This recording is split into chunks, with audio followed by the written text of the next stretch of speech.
So hello mga ka-plantnet. So meron tayong itatanim pero dito sa gilid natin itatanim guys. May nakita ako sa YouTube na dito nila tinatanim sa katawan. Pero ang ano nila doon is yung lugbati yung nilalagay nila.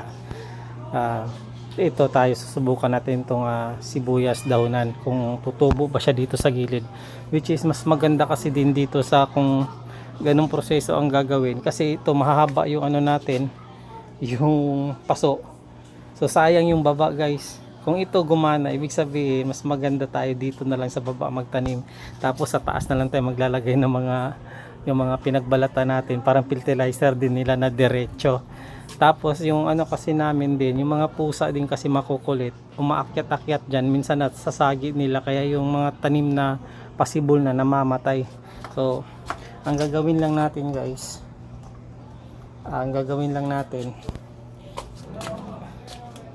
pambutas natin itong yan, soldering iron. So dito ko lang muna, sample lang naman to guys, kumbaga experimental pa lang. Maglalagay lang tayo ng paisa-isa dito. Dito ko kaya ko dito tinusok to guys kasi para tago siya konti.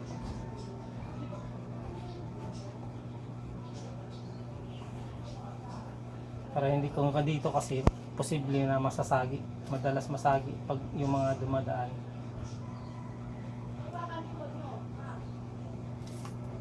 Tingin. Maliit pa. So lakihin lang natin guys.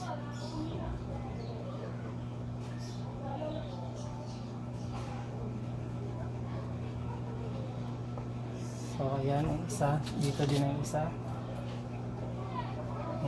Dito isa sa baba. Para hindi abot ng ano.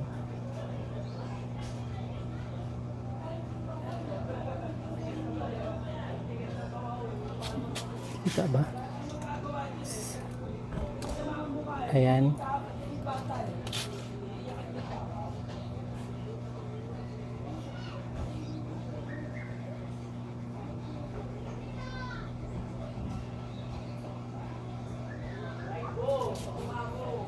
Dito guys, pinakababa.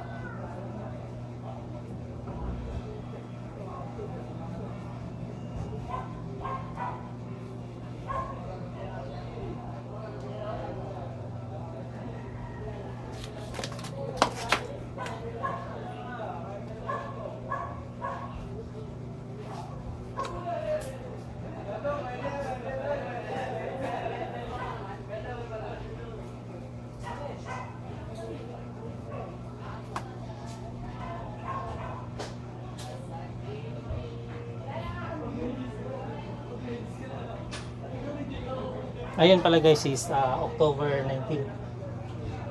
So update na lang tayo ulit.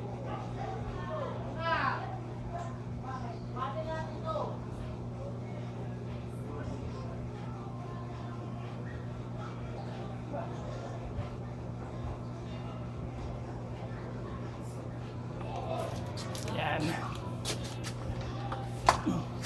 Tapos tusukin muna natin sila ng ano.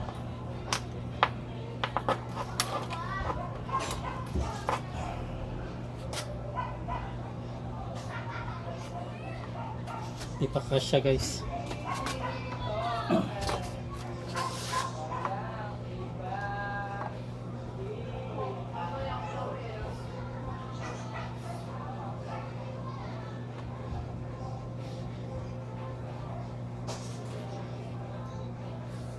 Lagyan natin ng butas dito sa taas para tutusukin natin para malaglag yung mga lupa.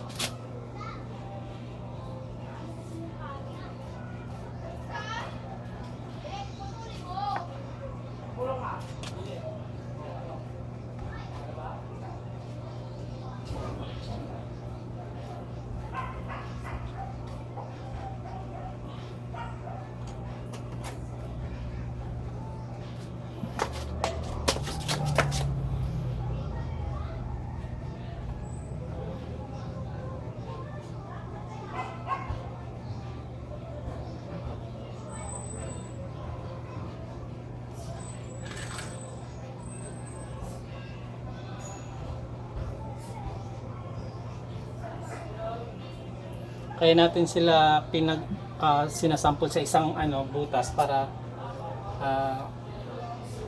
tingnan natin kung may makasurvive. Kasi itong mga na to guys, baka masyado pang acidic kasi bago pa lang din to. Hindi pa siya umabot ng ilang taon. So sa 4, sana may mag-survive. Yan, tusok lang natin to. Wala pala to. Lagyan pala natin ang butas sa ibabaw. Maliit.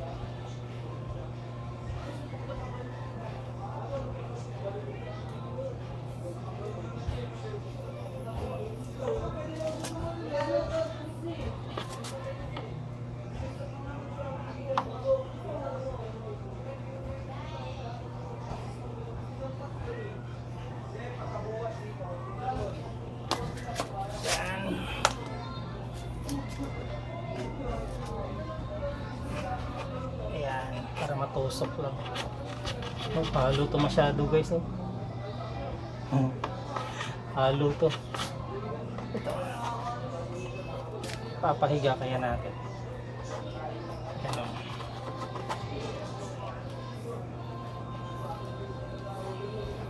Ito maliit. Masikip guys, masikip. Ito. Masikip yun. Masikip pa, masikip. Kailangan na malaki-laki.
Okay.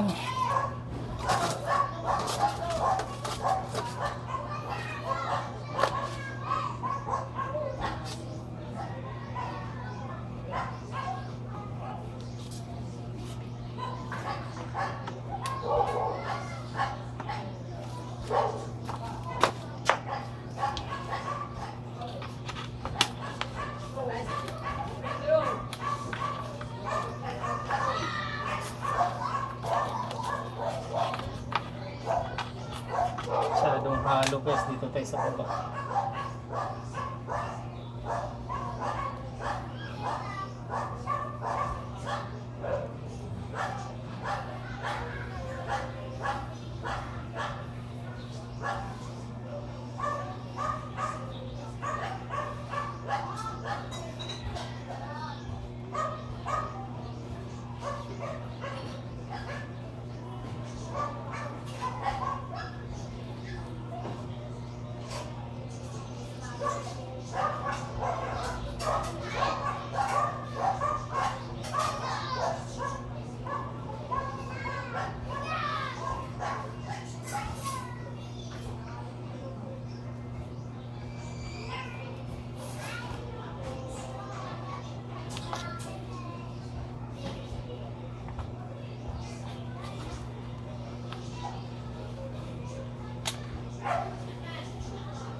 Yan.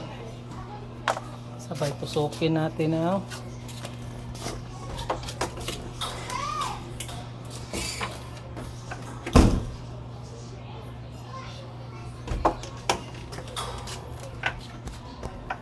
Tusukin na natin ng toothpick dito guys. Para yung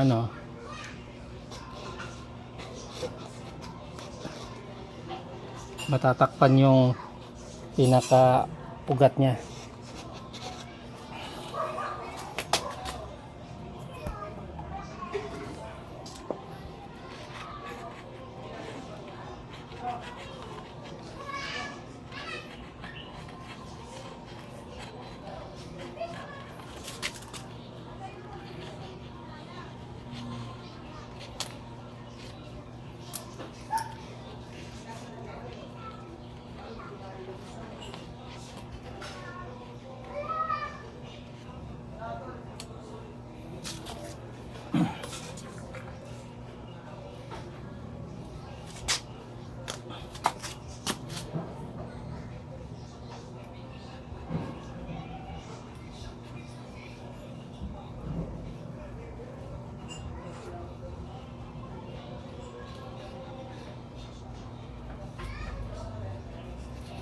Ayan. So, ayan guys, so ulitin ko na ano ngayon, October 19. Update na lang tayo kung anong mangyayari sa kanya after 1 week.